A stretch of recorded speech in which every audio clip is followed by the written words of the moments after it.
Okay, so I lied. I cheated a little bit. I did a couple things off camera between episodes. The first thing I did is create all the place functions for the magic machines. I've added both the block breaker and the sand sifter, as well as their ascended forms.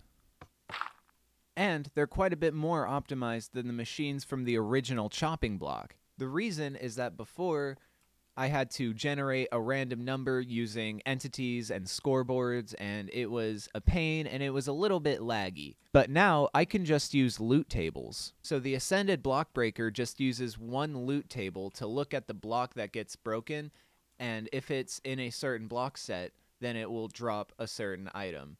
And that way, I don't have to run any commands. And the Sifter just uses loot tables for every block that it can sift. And the loot tables have been expanded to much larger than they once were. Previously with the Sifter, there weren't that many items that you could get from sifting, whereas now the loot table has been expanded quite a bit for every single block. Chorus seeds. They're a part of More Seeds, which has been fused together with Small Beginnings. More Seeds adds chorus seeds, cactus seeds, cherry pits, acacia seeds, dark oak seeds, jungle seeds, pine cones, birch seeds, and acorns. All of these seeds can be obtained through sifting. Now, you might be thinking, oh, these items that can only be obtained through sifting, shouldn't they be a part of the Magic Machines module instead of the Small Beginnings module? And to that I say, no, because they're only unobtainable in Skyblock. When I inevitably release all these data packs as standalone, then there will be a way to obtain all these items in survival. Now, before I work on more modules for the data pack, I want to show you guys a clip that I recorded earlier that I wasn't able to put at the end of the last episode. And it's in regards to custom items. So I've just made a change that significantly improves custom items in Chopping Block. And I can also create a custom items engine now. So that's cool. So here's the example custom item. It's Wither Meal. When you hold it, you can't use it or place it down or anything, even though it's a Wither Skeleton spawn egg. But when you use it on Netherwart, it grows it.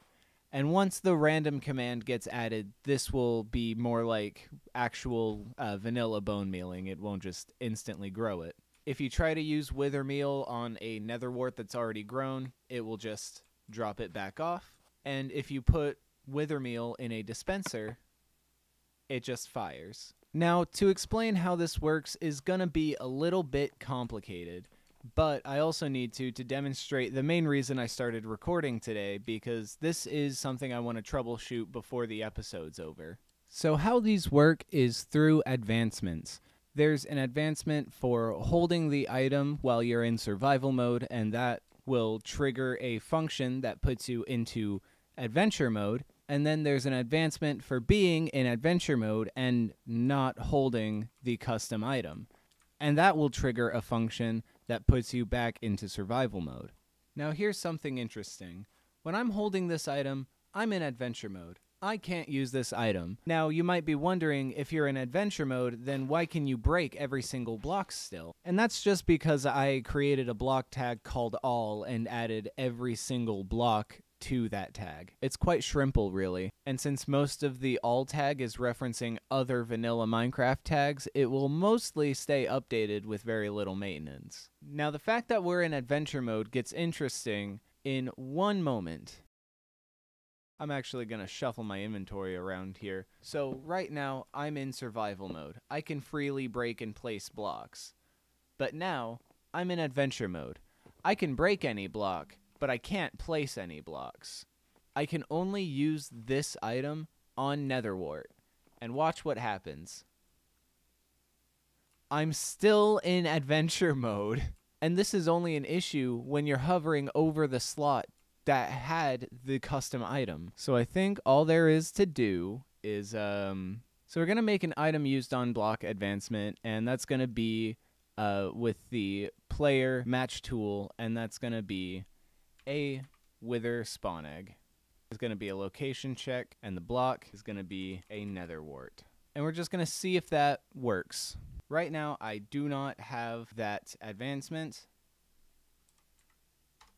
And I still do not have that advancement even after using the item on the block. So we're going to try something else now. We're going to do using item. For the player, we're just going to match tool as a wither skeleton spawn egg. Is there a tag for spawn eggs? There's not an item tag for spawn eggs, and that's a little weird, I think. Reload. Okay. Interesting. Okay. Let's see if that works. And I still don't have... How? What do I do? Is it consume item? I don't know what to do, guys. I don't... This is stupid.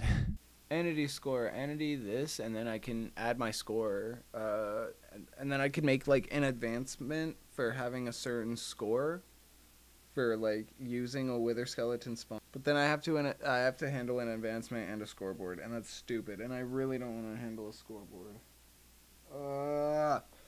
I hate this. So to reiterate, the problem we were having was that you get stuck in adventure mode when you use a custom item like wither meal. You're stuck in adventure mode, and it's only for that slot. So it just doesn't update the NBT for that slot until you put another item in that slot, and then it resets.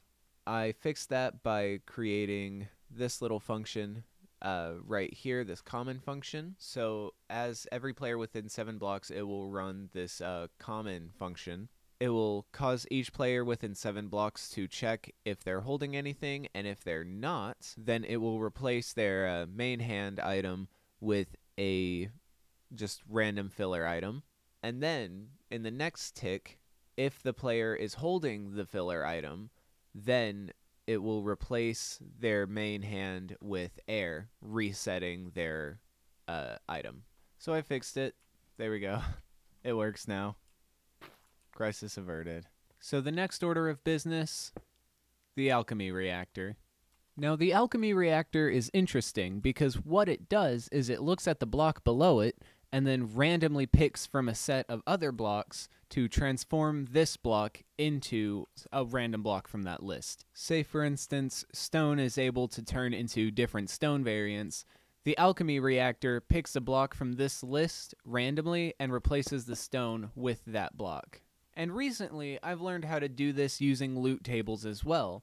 And I learned it from a guy called Gears on YouTube. I'll put a link to their video down in the description because it's really interesting, and even though it's technically going to be obsolete after function macros get added, I still think it's really cool, and I really like it, and I want to show it off. So this is the block set that I've decided on. Stone is going to be able to turn into any one of these blocks, and so we now have to create a loot table for that. So we're going to make a loot table where we drop an item, and it doesn't matter what item, with an NBT tag that would be inside a command block, and then we'll detect an item with that NBT, specifically the auto 1B tag. We'll set a command block at that location and then copy the NBT from the item's tag over to the command block. And then once we kill the item, that will allow... And then when we kill the item, the command block will set itself to whatever block is defined here. So let's just start off by making the list. So deep slate, granite, diorite, and we'll just do that for all of these. So now we're going to go into the functions, and we have quite a bit to do here. We're going to remove these functions. We're going to get rid of really all of this. Let's see. I wonder, is this going to work first try? No way! So you get a tiny flash of like the command block, but it works for the most part. It's not perfect, but it's good enough. So it's been a couple days, and I finished Magic Machines. It's done. If I go over here, I hit this button, all these machines will work. You got Sand Sifter, Block Breaker, Alchemy Reactor, Poison Field, Growth Enhancer, and Ore Infuser, and also the Block Deployer. So when I hit this button here, all of these machines will activate. These are powered by redstone. and the rest of these are being powered by magic, but that was actually a perfect demonstration. Wow. And if you want to know how all the machines work, then all you have to do is go back a couple videos on my channel from this one, and you'll have a tutorial of all the blocks. So I've made a change, and this might be a little controversial, but just hear me out. I know it doesn't look great. I tried, okay? What is this? This is just a blast furnace. I've changed the texture and I've changed the recipe to use copper because you get quite a bit of copper from sifting gravel. Iron already has a lot of uses, but copper doesn't. So I'm gonna counteract that by changing a few things. First is obviously the blast furnace, but I've also changed the light-weighted pressure plate to use copper as well as powered rails. Now, I'm not gonna change the hopper recipe, but I do want to talk about something regarding hoppers. I'm in this world because I want to show you this. These are wooden hoppers.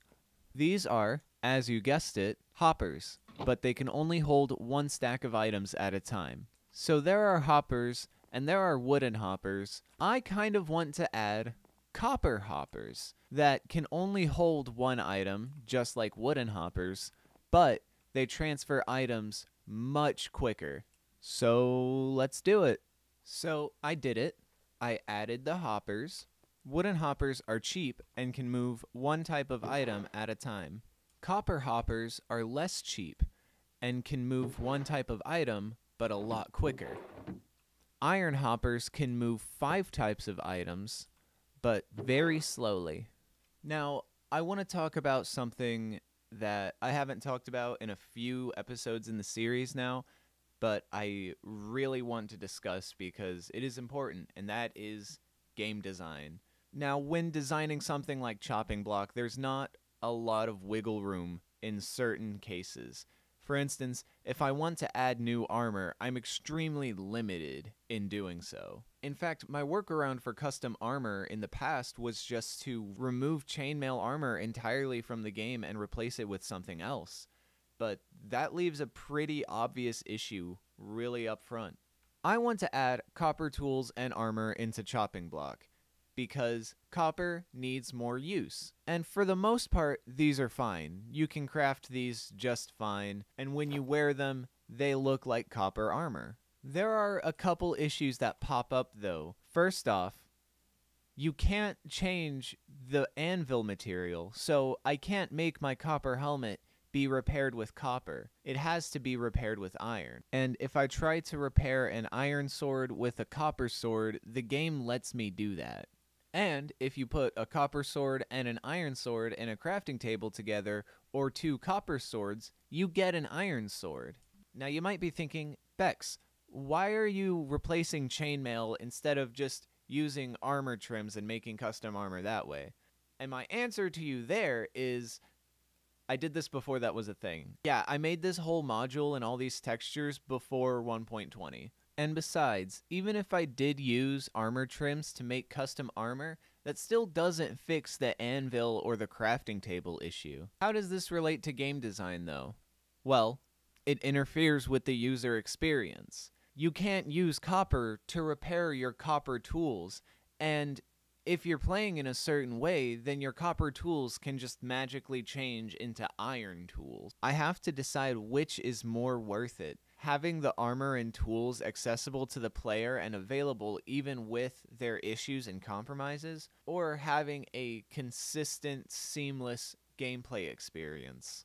For now, I don't think I'm gonna worry about it, and I think I'm just gonna sweep these under the rug until I can find a better solution. But I also want to hear what you guys have to say. If you have thoughts, leave them in the comments because I want to hear them. Do you think the compromises are worth having the custom armor, or is it just proof that data packs have not come as far as we'd really like them to? Anyway, I hope you guys enjoyed this video, and if you did, then make sure to hit that like button, leave a comment if there's anything you want to talk about in the comments, and subscribe if you want more of this content because it is on the way. I'm out. Thank you so much for watching. My name is Bex. Goodbye.